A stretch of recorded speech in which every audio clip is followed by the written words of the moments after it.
नमस्कार। आइए सुनते हैं रजनी मोरवाल की लिखी कहानी कीमत एक उम्र। वह टैक्सी से उतरकर जल्दी जल्दी जहांगीर आर्ट गैलरी की ओर बढ़ गई। बाहर तेज बारिश थी, मगर विद्या अपना छाता नहीं खोलना चाहती थी। कुछ कदम की दूरी और देर तक छाते की सीलन ढोते रहना उसे जरा भी पसंद नहीं था। जीवन भर उसने यही तो किया है। कितने ही दुख आए, परंतु आंखों में नमी न आने दी। नमी को ढोते रहना उसे कभी रास न आया। पति से विलग होकर इंदौर से मुंबई जैसे महानगर में आकर बसना, वो भी 2 वर्ष के अंशु के साथ। विद्या के लिए ये सफ़र बड़ा मुश्किल भरा था। पति ने तो तलाक के कागज भिजवा दिए थे। एक बार आकर समझाना भी उचित नहीं समझा। कारण जाने बगैर 7 जन्मों के रिश्ते कभी यूं भी दरक जाते हैं। और फिर विद्या की गलती तो बस इतनी सी थी कि उसने अपने नाम का वजूद तलाश करना चाहा था। उसने भी तलाक के कागजों पर हस्ताक्षर करके लौटती हुई डाक से भिजवा दिए थे। जैसे उन कागजों का वजन भी अब उसके सपनों के बर्दाश्त के बाहर था। बचपन से ही उसमें कुछ कर गुजरने की ऐसी ललक थी कि विवाह के बाद वे कभी मात्र गृहिणी बनकर सीमित नहीं रह सकी।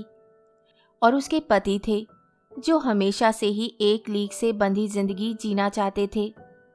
शुरुआती कुछ दिनों में तो विद्या को भी हर शाम सज संवर कर पति का इंतजार करना अच्छा लगता था। धीरे धीरे उन गुड्डे गुड्डियों सी चुहलबाजियों और प्रेम के नुस्खों से उसका दम घुटने लगा था। प्रतिरोध करने की स्थिति में आती उससे पहले ही कोख में एक जीव उसकी सांसों से सांसें मिलाकर पलने लगा, जिसके होने के एहसास से एक बार तो वे अपने सपनों को भी भूल ही गई थी। एक झंझावात था जो फिर भी उसे घेरे रहता था। अंशु के जन्म के बाद शरीर तो जल्द ही अपने यथावत आकार में लौट आया था, परंतु मस्तिष्क को तो अब भी सिर्फ और सिर्फ 4 दीवारी में रहना मंजूर न था। नतीजतन नौबत तलाक तक आ पहुंची थी। इसमें गलती शायद दोनों की ही नहीं थी, बस अपनी अपनी प्राथमिकता का मसला था। यहाँ अहम नहीं, वरन अपनी पहचान ढूंढने की कोशिश आड़े आ रही थी। विद्या अक्सर बड़े भैया से सुनती थी कि मुंबई कलाकारों का मक्का है, इसलिए 2 वर्ष के अंशु को लेकर अपना भाग्य आजमाने वे मुंबई चली आई थी। बड़े भैया का आसरा रहा तब तक अंशु को उन्हीं के हवाले छोड़कर विद्या अपनी अधूरी छूटी पढ़ाई में जुटी रही। एक रोज जर्नलिज्म के कोर्स के दौरान ही घर से फोन आया था कि अंशु को छोड़कर लौटते समय भैया का एक्सीडेंट हो गया। भैया का यूं अचानक चले जाना उसे अनाथ कर गया था। माँ बाप के बिछुड़ने का गम पुनः ही उसे सालने लगा था। बचपन में कई कई बार विद्या घंटों तक अपनी हथेलियों में पसरी अनगिनत रेखाओं के बीच स्थित किस्मत की रेखा को निहारती रहती थी। जब जवान हुई तो रेखाओं के बीच बीच में छूटे अधूरे सिरों को देखकर सोचा करती थी कि एक दूसरे से छिटके हुए से ये सिरे उम्र के साथ साथ जुड़ते चले जाएंगे और फिर इनके स्थान पर कुछ परिपक्व रेखाएं उभर आएंगी। मगर ऐसा कभी नहीं हुआ। समय और उम्र के साथ ये रेखाएं गाढ़ी जरूर होती गई, किंतु उनके सिरे एक दूसरे से छिटके ही रहे। जब तक बड़े भैया का हाथ सिर पर था, विद्या भी निश्चिंत थी। अब तो भाभी के लिए अपने परिवार का बोझ उठाना ही मुश्किल था। ऐसे में अंशु तो उनकी ननंद की जिद का परिणाम था। उसे वे क्यों सहन करती? भाभी तो विद्या के तलाक वाले निर्णय के पक्ष में भी नहीं थी। फिर अब तो विद्या के भैया भी नहीं रहे थे, इसलिए उन्होंने अंशु के साथ ही विद्या से भी किनारा कर लिया था। जीविका का प्रश्न तो तब भी उठा था जब विद्या के अहम ने पति से गुजारा भत्ता लेने से मना कर दिया था, और अब भी वह प्रश्न जहां का तहां खड़ा था। शुक्र है कि उसके कुछ छुटपुट आर्टिकल अखबारों में छपने लगे थे, जिससे गृहस्थी की एक पहिया गाड़ी उबड़ खाबड़ ही सही पर चलने तो लगी थी। उसकी कहानियों में असीम दर्द बह निकला था। जो उसकी अंतरात्मा से पसीजता था। जितनी जल्दी विद्या का कहानी संग्रह आया, उतनी ही रफ्तार से वह नई नई कहानियां लिखने लगी थी। पहले पहल तो विद्या को कहानी लिखना पेट भरने की एवज में अपने दुख को साझा करने जैसा लगा था। धीरे धीरे उसे भी एक अजीब सा सुकून महसूस होने लगा था, जैसे किसी पके हुए फोड़े के रिसाव के बाद ही राहत से होता है। उपन्यासों में तो विद्या लोगों से इस गहराई और अंतर्मन से जुड़ जाती थी कि विद्या की कसक को लोग अपनी निजी पीड़ा समझने लगते थे। अब तो उम्र की दोपहर हो चली है और सूरज ठीक सिर के ऊपर है। ऐसे में परछाई भी साथ छोड़ देती है। दिन भर में क्या खोया क्या पाया, अगर इसका लेखा जोखा करना हो तो यही समय उपयुक्त रहता है। बचपन के संगी साथी जवानी तक ही साथ रहते हैं। देह पर सिलवटें गिनने के लिए कितने रिश्ते बचे हैं, इस बात का पता उम्र की दोपहर आने तक चल ही जाता है। विद्या के पास अब एकमात्र अंशु का ही सहारा बचा था, मगर उसे क्या पता था कि उसकी किस्मत में अभी और दुख सहना बाकी है। कॉलेज की पिकनिक पर खंडाला गया अंशु लौटकर कभी वापस घर नहीं आया। गहरी खाई में बस के परखच्चे उड़कर बिखर गए थे। अंतिम बार अंशु का चेहरा भी देखना विद्या को नसीब ना हुआ था। इंसान ने बड़े बड़े आविष्कार कर लिए, मगर अब तक ना तो किसी मृत हुए दिल को फिर से धड़कना सिखा सका और ना ही मृत्यु पर विजय प्राप्त कर सका है। किसी न किसी दिन सभी को इस क्रूर सत्य से गुजरना ही पड़ता है। सो विद्या की क्या बिसात जो प्रकृति से सवाल जवाब कर पाती। और आज यही तो जहांगीर आर्ट गैलरी के इस कैनवास में दर्शाया गया है, जिसमें एक व्यक्ति ने सन 2014 को इंगित कर रखा है। उम्र को मात देती एक टाइम मशीन 2014 से घूमती हुई सन 2114 तक जा रही है। विद्या बुदबुदा उठी, इतना कौन जी पाता है। पास ही खड़ी उस जीन्स टॉप वाली लड़की ने अपनी जीन्स को एडजस्ट करते हुए विद्या की सिल्क साड़ी और गले में पड़ी सफ़ेद मोतियों की माला को यूं देखा जैसे वह विद्या की उम्र मापने का कोई पैमाना हो। वह लड़की मंद मंद मुस्कुरा उठी। अगले कैनवास में एक महिला थी जिसका मुंह दीवार की ओर व उसकी नंगी पीठ विद्या की ओर थी, जिस पर कई जगह काले रंग के मोटे मोटे थक्के से बने हुए थे। प्राइस टैग पर लिखा था 25,000 मात्र, द्वारा नीता देव। हाँ, ऐसी कलाकृति एक औरत ही बना सकती है, विद्या बोली। जींस टॉप वाली लड़की ने पूछा, क्यों? देखो ना, पीठ पर कितने गहरे घाव हैं जो समाज से औरतों को मिलते हैं। कोई पुरुष भला कैसे एहसास करेगा इस तकलीफ को। विद्या अपनी ही रो में कह गई। विद्या से सहमत होती हुई वे लड़की सिर्फ सिर हिलाकर रह गई। और अब दो अनजान महिलाएं अपने नारीत्व के परिचय सूत्र से आपस में बंधने लगी। अगले चित्र में एक सेब आसमान में रस्सी से बंधा हुआ रखा था, जिसमें एक फांक कटकर जमीन पर पड़ी थी। परंतु इस अलग थलग पड़ी सेब की इस फांक से बंधी रस्सी का छोर अब भी आसमान वाले सेब से जुड़ा हुआ था। कुछ ही दूर फर्श पर एक औरत नग्न अवस्था में जमीन पर औंधी लेटी हुई थी। विद्या सेब की ओर इशारा करके बोल पड़ी, जानती हो, ये एडम्स एप्पल है। बस यही तो सबसे बड़ा गुनाह कर दिया था ईव ने, और सजा पाई पूरे संसार की ईव्स ने। जीन्स टॉप वाली लड़की सोच में पड़ गई, फिर बोली, मेरा नाम श्रुति है और आप विद्या जी है ना, द फेमस राइटर। किंतु विद्या चुप ही रही और वे दोनों साथ साथ आगे बढ़ गईं। उसी से सटे अगले स्केच में दो कम उम्र की औरतें चौपड़ खेल रही थीं। स्केच पर लिखा था, रिलैक्स एलिफेंट। श्रुति बोली, अब इसे कैसे डिस्क्राइब करेंगी आप? विद्या बोली, ये दोनों कुलीन समाज की स्त्रियां हैं जिनके पास ढेर सारा खाली वक्त है, और ये रिलैक्स एलिफेंट के रूप में वे पुरुष हैं जो अपनी आरामगाह में इन स्त्रियों को पत्नी का दर्जा देकर खुद कभी गोवा, कभी थाईलैंड, कभी एम्स्टर्डम, दुबई और कभी हांगकांग। विद्या कुछ देर चुप हो गई तो श्रुति की आंखें हैरानी से चौड़ी होती चली गईं। बहुत ऊंचा कैनवास लगा था जिसका शीर्षक था पार्लर। उसमें 16 बॉक्स बने थे और हर बॉक्स में लिखा था मज़ा मज़ा मज़ा मज़ा।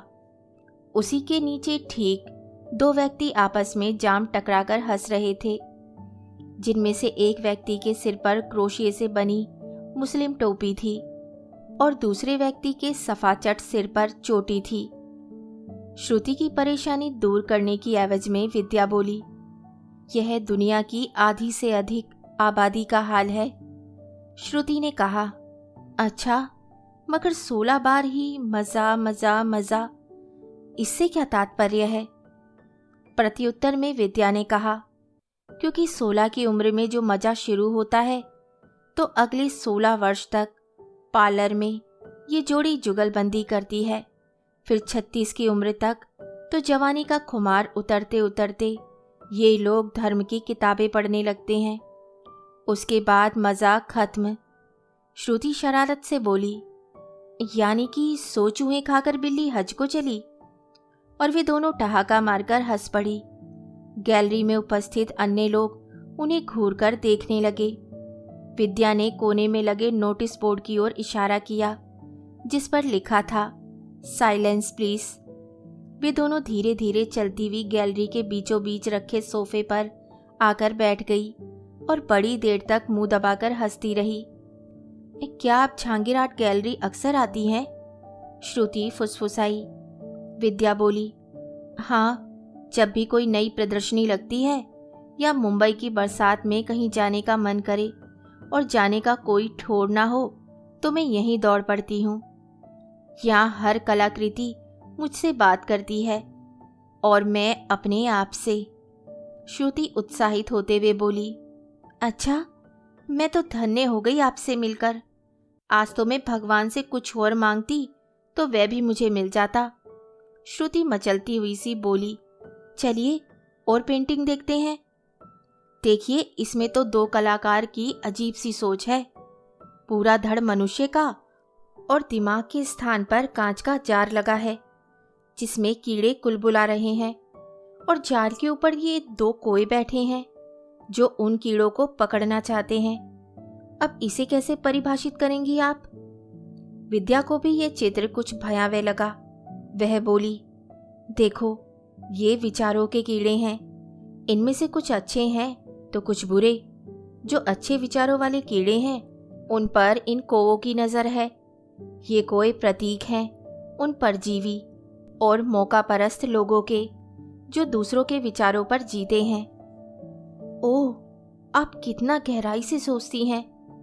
श्रुति ने एक गहरी सांस छोड़ते हुए कहा। पास ही एक कोरा कैनवास लगा था, जैसा कि कोई उसे बनाना भूल गया हो। नजदीक जाकर देखा तो उस पर नीचे से ऊपर की ओर समान दूरी पर कुछ नीले नीले बुलबुले हवा छोड़ते हुए बने हुए थे। उनसे निकलने वाली हवा के बुलबुले ऊपर की ओर जा रहे थे।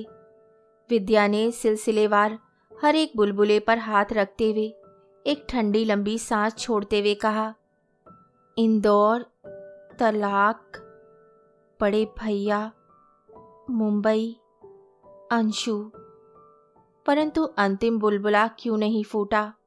क्या यह मैं हूँ? हाँ, शायद यह मैं ही हूँ। इस पेंटिंग के बारे में श्रुति ने कुछ नहीं पूछा। वे कुछ असमंजस में थी या फिर अब बोर होने लगी थी।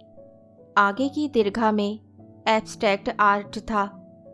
विद्या को एब्स्ट्रैक्ट ज़्यादा प्रभावित नहीं करता, मगर श्रुति चहक उठी। देखिए, ये जो थुहरनुमा चीज़ है ना, यही जिंदगी है। और ये हरा रंग जो क्लोरोफिल की तरह प्रयोग किया गया है, ये जीवन रस है। और जो ये छिद्र हैं, कुछ बड़े कुछ छोटे छोटे से, ये हैं जीवन के सुख दुख।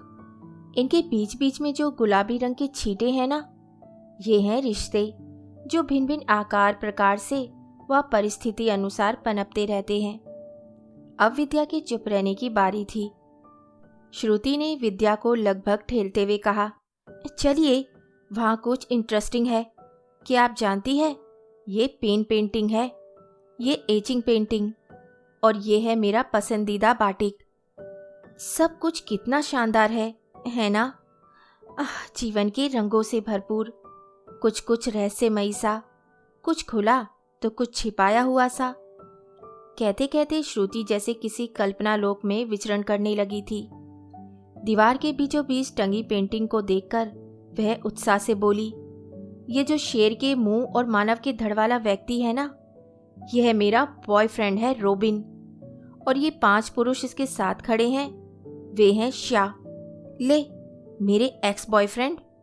फिर विद्या की हैरानी दूर करते हुए बोली, रोबिन वही जिसके साथ मैं लिव इन रिलेशनशिप में हूँ 2 साल से। अभी पिकअप करने आएगा, तब आपको मिलवा दूंगी। देखिए, वहाँ काउडंग पर पेंटिंग है। विद्या ने गौर किया। वाकई ही नई जनरेशन कुछ नया सोचती है। हर उपले पर कार्डबोर्ड लगा था जिस पर चाइना से आयातित उत्पादों के चित्रों को दर्शाया गया था। विद्या बोली, मगर इन उपलों को कौन अपने ड्राइंग रूम में सजाएगा? फिर उपले तो कुछ दिन में सड़ जाएंगे। श्रुति ने पलकों में एक उलाना भरकर विद्या की सिल्क साड़ी और गले में पड़े मोतियों की माला को हैरत से देखा, जैसा कि उसने पहली बार मिलने पर देखा था। वह बोली, उपला, यू मीन काउडंग? विद्या के पैर अब थक कर जवाब देने लगे थे। प्रथम दीर्घा में विद्या उत्साहित थी, मगर अब श्रुति की बारी थी। वह बोली, चलिए ना, सिर्फ अंतिम पेंटिंग ही तो बची है, उसे भी निपटा लें। वे दोनों उस अंतिम कलाकृति के ठीक सामने आकर खड़ी हो गई। जरा गौर करने पर उस स्केच में 2 आकृतियां उभर रही थीं। श्रुति के सामने वाली आकृति के कंधे मजबूत, वक्ष सुडौल, ऊंचाई पर कसाव लिए हुए थे। पतली कमर में नाभि छिद्र अंदर तक मजबूती से कसा हुआ था। श्रुति ने इशारा किया, पेंडू से नीचे की तरफ देखो। ये अंग्रेजी के वी अक्षर पर कैसी गहरी काली आड़ी तिरछी रेखाएं छितरी पड़ी हैं, जैसे किसी ने उन्हें बड़ी लापरवाही से खींच दिया हो। विद्या के ठीक सामने वाली आकृति के कंधे ढले हुए थे। लटकते वशों की गुठलियों पर सिकुड़न भरे खरोचों के पीले पड़े निशान थे। जरा ऊपर ही शाह घेरों के बीचों बीच गाढ़े भूरे रंग में भद्दे आकार के 2 थक्के लटक रहे थे। कमर की त्वचा दोहरी होकर सिलवटों में पेट के अग्रभाग व नाभि छिद्र को छुपाए हुए थी। विद्या ने इस चित्र के नीचे की तरफ गौर किया। अंग्रेजी के वी नुमा अक्षर के ऊपर धुंधली काली सफ़ेद रंग की मोटी मोटी रेखाएं खींच दी गई थी। इस अंतिम कैनवास के प्राइस टैग ने दोनों को ही एक साथ आकर्षित किया, जिस पर लिखा था द्वारा, मानव और कीमत के सामने लिखा था, एक उम्र मात्र। विद्या ने घबराकर श्रुति की तरफ देखा। वह अपना अस्त व्यस्त हुआ टॉप एडजस्ट कर रही थी। उसके माथे पर विद्या की ही तरह पसीने की बूंदें तमतमा आई थी। विद्या ने कहा, बाहर अब भी बारिश हो रही है, चलो तुम्हें कॉफ़ी पिलाती हूँ। और वे दोनों हाथ पकड़कर जहांगीर आर्ट गैलरी के भीतर ही बने कैफेटेरिया में आ गई। कहानी सुनने के लिए धन्यवाद। तो इसी के साथ मैं आपसे विदा लेती हूँ और कल फिर मिलती हूँ एक नई कहानी के साथ।